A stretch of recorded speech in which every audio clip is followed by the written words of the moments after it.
সুপ্রিয় দর্শক, আসসালামু আলাইকুম। আপনাদের সবাইকে স্বাগত জানাচ্ছি এখনকার আলোচনায়। আপনাদের সঙ্গে আছি আমি সিরাজুল ইসলাম। দর্শক, ইরান ইসরায়েলের বিরুদ্ধে তার সামরিক অভিযান বন্ধ ঘোষণা করেছে।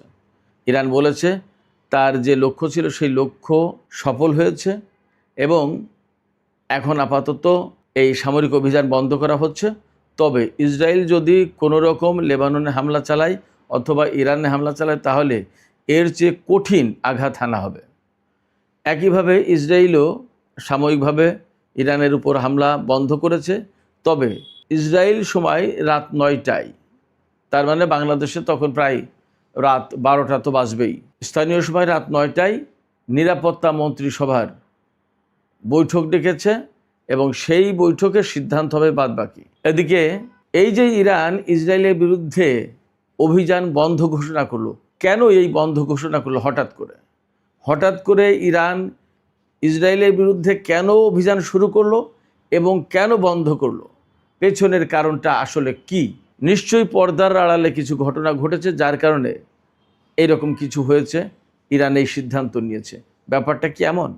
এপাশে পাকিস্তানের প্রধানমন্ত্রী শেহবাজ শরীফ এবং মার্কিন প্রেসিডেন্ট ডোনাল্ড ট্রাম্প তাদের এক্স পোস্টে ইরান এবং ইসরায়েল দুই পক্ষকেই হামলা বন্ধ করে কূটনীতির পথে ফিরে আসার কথা বলেছে। প্রশ্ন হচ্ছে, কূটনীতির পথ আসলে কত দূর বাকি? সুপ্রিয় দর্শক, এই বিষয়গুলো নিয়েই এখন আমি এই ভিডিওতে বিস্তারিত আলোচনা করব। আশা করি আপনারা সবাই শেষ পর্যন্ত সঙ্গে থাকবেন। আর ভিডিও ভালো লাগলে লাইক, কমেন্ট, শেয়ার করবেন এবং চ্যানেলটি সাবস্ক্রাইব করে সাথেই থাকবেন।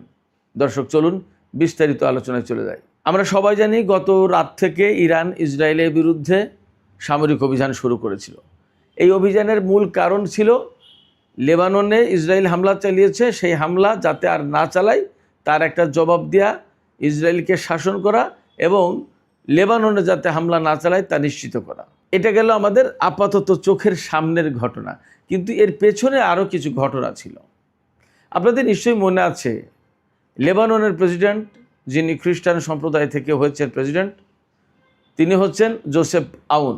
এই জোসেফ আউন আমেরিকার টেলিভিশন চ্যানেল সিএনএনকে দেওয়া সাক্ষাৎকারে কি বলেছিলেন মনে আছে? আমি বলেছিলাম কিন্তু ভিডিওতে। তিনি বলেছিলেন যে লেবানন হচ্ছে আমাদের দেশ, লেবানন ইরানের না। তিনি বলেছিলেন এটা আমাদের দেশ, এটা আপনাদের দেশ না। আমাদের দেশকে আমাদের মতো দেখতে দিন, আপনি এখানে নাক গলাবেন না, আপনি এখানে হস্তক্ষেপ করবেন না, আপনি আপনার মতো থাকেন, আমরা এখানে শান্তিতে থাকি। লেবাননের প্রেসিডেন্ট আরও সরাসরি বলেছিলেন যে ইরান লেবাননকে বার্গেনিং চিপ হিসেবে ব্যবহার করছে, অর্থাৎ দর কষাকষির হাতিয়ার হিসেবে ব্যবহার করছে। তো এরপরে ইসরায়েল কিন্তু লেবাননের সামরিক বাহিনীর উপর হামলা চালিয়েছে। 2 জন অফিসার, একজন ব্রিগেডিয়ার জেনারেল, একজন ক্যাপ্টেন এবং একজন সিপাহী মারা গেছে সেই হামলায়। এরপরে লেবাননের বিভিন্ন জায়গায় হামলা তো চালাচ্ছেই, সরাসরি লেবাননের রাজধানী বৈরুতেও হামলা চালিয়েছিল। এক সপ্তাহ আগে যখন ইরান হুমকি দিয়েছিল তখন কিন্তু হামলা চালাতে পারেনি ইসরায়েল, হামলা বন্ধ রেখেছিল। পরে ঠিকই তারা লেবাননের রাজধানী বৈরুতে হামলা চালিয়েছে এবং হামলা চালিয়েছে হিজবুল্লাহর সদর দপ্তরেও। এই যে সামরিক বাহিনীর উপর হামলা চালালো ইসরায়েল, লেবাননের রাজধানী বৈরুতে হামলা চালালো, এই হামলাগুলো কিন্তু শুধুমাত্র হিজবুল্লাহর উদ্দেশ্যে বা হিজবুল্লাহর উপর হামলা তা না। এই হামলা কিন্তু রাষ্ট্র লেবাননের উপরে, লেবাননের রাষ্ট্রীয় বাহিনীর উপরে। তারপরেও লেবাননের সামরিক বাহিনী তার কোনো জবাব দিতে পারেনি। লেবাননের যে প্রেসিডেন্ট জোসেফ আউন, তিনি একসময় সেনাপ্রধান ছিলেন, তিনি ইসরায়েলের বিরুদ্ধে একটি কথাও বলার সাহস পাননি, প্রতিবাদ করার কোনো ব্যবস্থা তিনি করেননি। এর মানে দাঁড়ালো যে লেবাননের প্রেসিডেন্ট, প্রধানমন্ত্রী, লেবাননের সরকার থাকার পরেও ইসরায়েলের বিরুদ্ধে কথা বলার, কোনো কাজ করার তাদের কোনো ক্ষমতা নেই, এটা পরিষ্কার।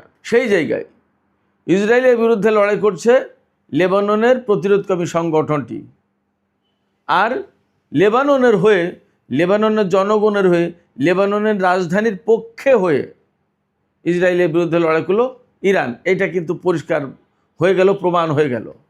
ইরান গতকাল এই হামলার ভেতর দিয়ে লেবাননের জনগণের কাছে, লেবাননের সরকারের কাছে এবং বিশ্ববাসীর কাছে একদম পরিষ্কার মেসেজ দিয়েছে যে আমরা লেবাননের জন্য কি করতে পারি এবং কি করছি, একদম পরিষ্কার দেখিয়ে দিয়েছে। অর্থাৎ ইসরায়েলের বিরুদ্ধে ইরান লেবাননের জন্য লড়াইও করতেও পারে, সেই মেসেজ একদম সারা বিশ্বের কাছে পরিষ্কার করে দিল। এখন লেবাননের জনগণ ইরানকে ভালোবাসবে না লেবাননের সরকারকে ভালোবাসবে, সেটাই তো এখন প্রশ্ন হয়ে দাঁড়িয়েছে। যখন ইসরায়েল লেবাননের জনগণকে হুঁশিয়ার করে দিয়েছিল, বিশেষ করে বৈরুতের জনগণকে, যে তোমরা বৈরুত ছাড়ো, আমরা হামলা চালাবো, তখন কিন্তু বৈরুতের জনগণ সরেনি কেন? যা ঠিক আছে, আমরা এখানে মরলে এখানেই মরবো, বাঁচলে এখানেই বাঁচবো, আমরা সরবো না। এবং তাদের একটা ভরসা ছিল, যদি লেবাননের রাজধানী বৈরুতে ইসরায়েল হামলা চালায় তাহলে ইরান এখানে অ্যাক্টিভ হবে, এখানে ইরান কিছু করবে। এটা গেল লেবানন কেন্দ্রিক রাজনীতির ব্যাপারে ইরানের ডিপ্লোমেসি পলিসি এবং ইরানের ভূমিকা। ইরান কেন গত রাতে লেবাননের হয়ে ইসরায়েলের বিরুদ্ধে লড়াই করলো, তার একটা বড় কারণ হচ্ছে এটা। আরও কিছু পেছনে কারণ আছে, সেগুলোও বলি। আমেরিকার সাথে ইরানের কূটনৈতিক আলাপ আলোচনা চলছে, চুক্তির ব্যাপারে দীর্ঘদিন ধরে কথাবার্তা হচ্ছে, এবং এখন বলা হচ্ছে যে চুক্তি একেবারে খুব কাছাকাছি। ডোনাল্ড ট্রাম্প নিজেই বলেছেন গতকাল এই হামলার পরে, তিনি বলেছেন ইরানকে উদ্দেশ্য করে যে ঠিক আছে, আপনারা ইসরায়েলের বিরুদ্ধে ক্ষেপণাস্ত্র হামলা চালিয়েছেন, ওকে, এখন থামুন, এখন আবার আলোচনার দিকে ফিরে আসুন, আমরা চুক্তির খুব কাছাকাছি। এবং পাকিস্তানের প্রধানমন্ত্রী শেহবাজ শরীফও এক্স অ্যাকাউন্টে পোস্ট দিয়ে তিনি বলেছেন যে এখন আর যুদ্ধের সময় নয়, এখন কূটনীতির সময়, যুদ্ধ বাদে কূটনীতির দিকে ফিরতে হবে, কারণ একটা সিদ্ধান্তের খুব কাছাকাছি। এই অবস্থায় কোনো মতেই যুদ্ধের দিকে যাওয়া যাবে না। দুই পক্ষের প্রতি আহ্বান জানিয়েছেন যে ধৈর্য ধরুন, যুদ্ধের পথ ছাড়ুন। এবং ডোনাল্ড ট্রাম্প সরাসরি দুই পক্ষের কাছেই বেশ শক্তভাবে বার্তা দিয়েছে যে আপনারা যুদ্ধ বন্ধ করুন, আমরা আলোচনার পথে ফিরে আসি, আমরা চুক্তির কাছাকাছি। এই যে চুক্তির কাছাকাছি, আলোচনায় ফিরে আসুন, যুদ্ধের পথ বন্ধ করুন, আপনারা ধৈর্য ধরুন, আপনারা যুদ্ধ বন্ধ করুন, ডোনাল্ড ট্রাম্প এবং পাকিস্তানের পক্ষ থেকে বা বিশ্ববাসীর পক্ষ থেকেও একই ধরনের বার্তা দেওয়া হয়েছে। এই জায়গাটা ইরান উপেক্ষা করলো না। তার মানে কূটনীতি এবং বিশ্ববাসীর প্রতি সম্মান দেখিয়ে কূটনীতির পথে ফিরে আসলো। এবং ইরান বলেছে যে আমরা ইসরায়েলের উপর যে হামলা চালাম তাকে আমরা শাসন করার যেটা দরকার সেটা করেছি। এখন যদি আমাদের কথা না শোনে, সে যদি আবার লেবাননের উপর হামলা চালায়, তাহলে আমরা আবার তাকে ভীষণ কঠিন মার দেবো, হচ্ছে যা দিয়েছি তার চেয়ে বেশি শায়েস্তা করব। আবার ওপাশে বিশ্ববাসীর যে কূটনৈতিক চেষ্টা প্রচেষ্টা, যে আহ্বান, তার প্রতিও সম্মান দেখানো হলো। এবং ইসরায়েলের বিরুদ্ধে এই মুহূর্তে ইরান যে যুদ্ধ করতে চায়, ইরান যুদ্ধ করতে মুখিয়ে আছে, গায়ে পড়ে যুদ্ধ করছে, ব্যাপারটা এরকম যাতে হয়, সেটাও কিন্তু আবার ইরানের একটা বড় লক্ষ্য। তারা যুদ্ধ করে কিন্তু আন্তর্জাতিক জনমতটা তার পক্ষে রাখে, এটা ইরানের একটা বড় কৌশল। সেই কাজটা করলো। তারা দেখালো যে আমরা যুদ্ধের ভেতরেও আছি, আমরা কূটনীতিতেও আছি, যদি যুদ্ধ করতে চাও তার এই নাও যুদ্ধ। তাই বলে ইসরায়েলকে দুই ঘা মেরে দিল। আবার কূটনীতির পথে ফিরে এসে বললো ঠিক আছে, বলো কি কূটনীতি আছে তোমাদের সামনে, কি আলাপ আছে তোমাদের টেবিলে, চুক্তির কি অবস্থা তোমাদের টেবিলে, বলো। অর্থাৎ ইরান একদম সহজ সরলভাবে দুই পথই পরিষ্কার করে দেখিয়ে দিল ইসরায়েলকে, আমেরিকাকে এবং বিশ্ববাসীকে, যে যুদ্ধ চাইলে যুদ্ধ, কূটনীতি চাইলে কূটনীতি, আছি সব জায়গায়। তবে এর আগে আর কিছু কথা বলা দরকার এই ভিডিওতে। ইরান এবং ইসরায়েল দুই পক্ষ বেশ পাল্টা হামলা চালিয়েছে। এবার সেই ইয়েমেনের পক্ষ থেকে কিন্তু ঘোষণা ছিল একটা, যে ইয়েমেন তো যুদ্ধে জড়িয়ে গিয়েছিল, তারা ক্ষেপণাস্ত্র মেরেছে ইয়েমেন থেকে, এবং তারা পরিষ্কার করে বলেছিল যে যদি ইসরায়েল বাড়াবাড়ি করে, যুদ্ধ যদি কন্টিনিউ করে, তা লেবাননের বিরুদ্ধে যুদ্ধ যদি কন্টিনিউ করে, তাহলে কিন্তু বাবাল মানতে প্রণালী বন্ধ করে দেবো, লোহিত সাগর দিয়ে ইসরায়েলের কোনো জাহাজ চলবে না, ইসরায়েলের জাহাজ একদম টোটালি চলাচল বন্ধ হয়ে যাবে। এবং এখনও বন্ধ, ইসরায়েলের জাহাজ লোহিত সাগর দিয়ে চলতে পারবে না। এই যে ইয়েমেনের পক্ষ থেকে যে ঘোষণা, এটা কিন্তু গুরুত্বপূর্ণ একটা ঘোষণা। আঞ্চলিক রাজনীতি, বিশ্ব অর্থনীতি, তেল বাজার, অনেক কিছুর সাথে ইয়েমেনের এই ঘোষণা, হুতিদের এই ঘোষণা সম্পর্কযুক্ত, এটার মূল্য আছে। আমি আপনাদেরকে একটু গুরুত্বপূর্ণ একটা ইনফরমেশন জানাই, আপনাদের ভিতরে অনেকের ভিতরে আগ্রহ থাকতে পারে, যে ইরান যে যুদ্ধ করলো, এই যুদ্ধে ইরান কি ক্ষেপণাস্ত্র ব্যবহার করলো। কয়েকটা ক্ষেপণাস্ত্র ব্যবহার করেছে ইরান, সবই ব্যালিস্টিক ক্ষেপণাস্ত্র। তার ভিতরে রয়েছে ইমাদ, কদরেফ এবং খাইবার শেখার, এই 3 রকমের ক্ষেপণাস্ত্র মেইনলি ব্যবহার করেছে ইরান।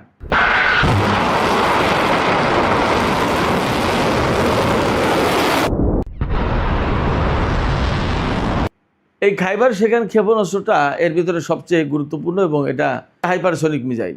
এই হাইপারসনিক মিসাইলের বৈশিষ্ট্য হচ্ছে, যে ক্ষেপণাস্ত্র ব্যবহার করা হয়েছে হাইপারসনিক ইরানের পক্ষ থেকে, সেটা শব্দের চেয়ে সর্বোচ্চ 9 গুণ গতিতে ছুটতে পারে।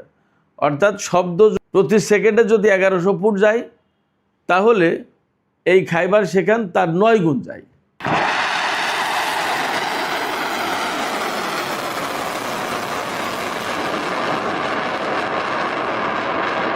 বুঝছেন? এই খাইবার সেখান মিসাইল ইরান থেকে ছোড়ার পর সম্ভবত 7 থেকে 8 মিনিটের ভেতরে ইসরায়েলের আকাশে পৌঁছে গেছে এবং লক্ষ্যবস্তুতে আঘাত এনেছে।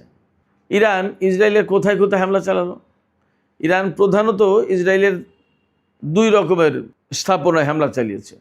প্রথমত রামাত ডেভিড বিমান ঘাঁটিতে, নেভাটিম এবং তেলনভ, এই দুটো কৌশলগত বিমান ঘাঁটি, এই দুটোতেও হামলা চালিয়েছে। এর ভিতরে নেভাটিম বিমান ঘাঁটি হচ্ছে ইসরায়েলের দক্ষিণ অঞ্চলে, তার মানে আরও বেশি দূরে, সেখানে হামলা চালিয়েছে খুবই গুরুত্বপূর্ণ ঘাঁটিগুলো। আর হামলা চালিয়েছে হাইফার তেল শোধনাগার বা তেল যে স্থাপনা আছে তেলের, এই সমস্ত জায়গায়। ইরান কিন্তু আগে এই তেল স্থাপনায় হামলা চালায়নি। ইসরায়েল যখন ইরানের খুজেস্তান প্রদেশের মাহার শাহর শহরে একটি তেল স্থাপনার উপর হামলা চালিয়েছে, তারপরে প্রতিশোধ হিসেবে ইরান ইসরায়েলের হাইফা বন্দরনগরীর তেল স্থাপনাগুলোতে হামলা চালিয়েছে। ইরানের পক্ষ থেকে দাবি করা হয়েছে যে হামলা চালিয়েছে ইরান ক্ষেপণাস্ত্র দিয়ে, তারপরে নিরাপত্তাগত এবং সাইবার হামলা যেগুলো চালিয়েছে তার সবগুলোই শতভাগ সফল ছিল। এপাশে ইসরায়েল ইরানের রাজধানী তেহরান, কেরমানশাহ প্রদেশ, তারপরে তাবরিজ শহর, কারাজ শহর এবং ইস্পাহান এই এলাকায় হামলা চালিয়েছে। কারাজ শহরটা কিন্তু তেহরানের একদম পাশেই, এখানে সামরিক ঘাঁটি আছে। তো ইসরায়েল যে জায়গাগুলোতে হামলা চালিয়েছে মূলত ইরানের সবই সামরিক ঘাঁটি বলা যায়, একটাই শুধু তেল স্থাপনা, বাদ বাকি সবই সামরিক ঘাঁটি। এর ভেতরে ইরানের রাডার সিস্টেম সেট করা আছে এমন জায়গায়ও হামলা চালিয়েছে। তাতে ক্ষয়ক্ষতি কী পরিমাণে হয়েছে সেটা জানা যায়নি, তবে কোনো কোনো সূত্র থেকে বলা হচ্ছে ইরানের মোট 15 জন ইসরায়েলি হামলায় আহত হয়েছে। আর ইসরায়েলের কয়জন আহত হয়েছে তা পরিষ্কার না, আর একটু সময় লাগবে হয়তোবা। ইসরায়েলের ভেতর থেকে তথ্য আসা আসলে খুব কঠিন ব্যাপারে, একদম কমপ্লিটলি নিষেধাজ্ঞা দিয়ে রাখে যাতে কোনো মতেই গণমাধ্যমে এই খবরগুলো প্রচার না হয়। তো সুপ্রিয় দর্শক, আলোচনা শেষ করব। আলোচনা শেষের আগে আর একটু সামান্য বিশ্লেষণ করি। সেটি হচ্ছে আমেরিকা এবং পাকিস্তানের পক্ষ থেকে খুব জোর দিয়ে বলা হয়েছে যে যখন চুক্তির কাছাকাছি 2 পক্ষ, তখন এই যুদ্ধ চলা মোটেই ঠিক হবে না, যুদ্ধ বন্ধ করতে হবে। এবং ডোনাল্ড ট্রাম্প খুব জোরালোভাবে কথা বলেছেন এবং তিনি ইসরায়েলের প্রধানমন্ত্রী বেনিয়ামিন নেতানিয়াহুর সাথে ফোনেও কথা বলেছেন। প্রশ্ন হচ্ছে চুক্তি কি আসলে হতে যাচ্ছে কিনা এবং সেই চুক্তি হলে কি হবে এবং ইরান আসলে এই ব্যাপারে কী দৃষ্টিভঙ্গি পোষণ করে। চুক্তির জন্য ইরান এই যুদ্ধ বন্ধ করবে, ব্যাপারটা কেমন হয়ে গেল না? হ্যাঁ, এখানে কথা আছে। আসলে ইরান চুক্তি ব্যাপারে এক ধরনের চিন্তাও করে যে যদি চুক্তিটা হয় মন্দ হয় না কেন। এই ডোনাল্ড ট্রাম্প 2015 সালে চুক্তি ছিঁড়ে ফেলেছিল, বাতিল করেছিল। সেই ডোনাল্ড ট্রাম্পকে দিয়ে যদি আবার ইরান পরমাণু চুক্তি করতে পারে, তাহলে ইরান আবার দেখাতে পারবে এবং অন্তত এই ডোনাল্ড ট্রাম্প আর ছিঁড়তে তো পারবে না।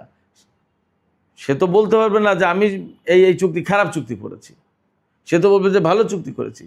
কিন্তু আপনারা নিশ্চিত থাকুন যে কোনো মতেই ইরান ডোনাল্ড ট্রাম্পকে ভালো চুক্তি করতে দেবে না ইরানের বিরুদ্ধে।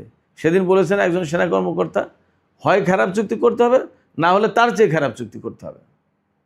ফলে ইরানের কাছ থেকে জিতে যাওয়ার কোনো পথ ডোনাল্ড ট্রাম্পের সামনে থাকবে না। এবং ডোনাল্ড ট্রাম্প এই মুহূর্তে তো চাপে, ইসরায়েলের প্রধানমন্ত্রীও কথা শুনছে না, ইরানও কথা শুনছে না। তার কথা উপেক্ষা করেই তো ইসরায়েল যুদ্ধ করলো এই গত রাত থেকে আজ দুপুর পর্যন্ত। ফলে ডোনাল্ড ট্রাম্প এখন বিপদে।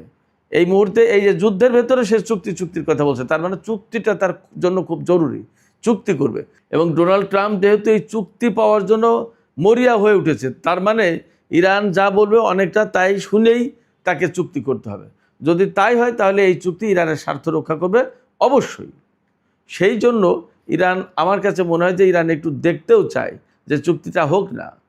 তার মানে ইরান ডোনাল্ড ট্রাম্পের কাছে এই বার্তা দেবে, চুক্তি যদি হয় যে ময়লা তুমি ছড়িয়েছিলে সেই ময়লা তোমাকে দিয়ে পরিষ্কার করালাম।